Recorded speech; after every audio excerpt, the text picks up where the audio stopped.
She dueled 3 men at a royal ball. For fun. 1. Went back inside.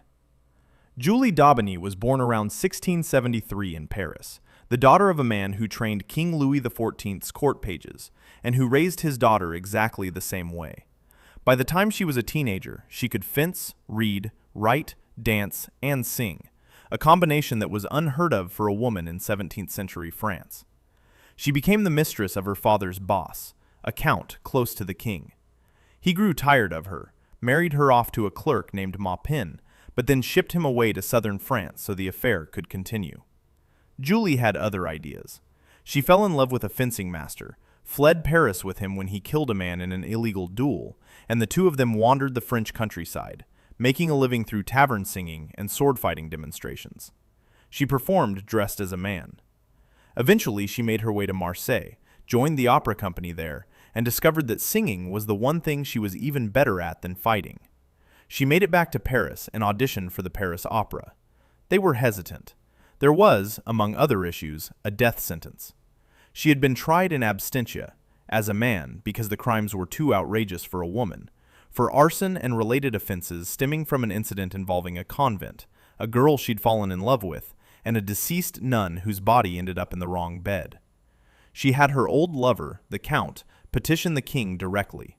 Louis XIV pardoned her. She debuted at the Paris Opera in 1690, playing the warrior goddess Pallas Athena.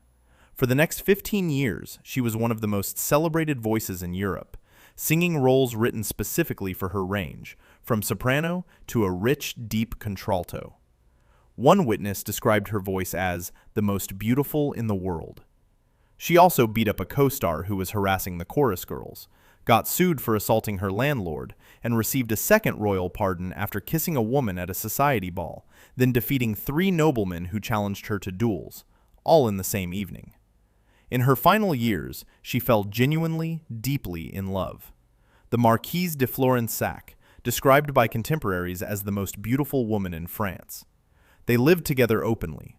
When the Marquise died suddenly in 1705, Julie was shattered. She retired from the stage and died 2 years later in 1707. She was around 33 years old.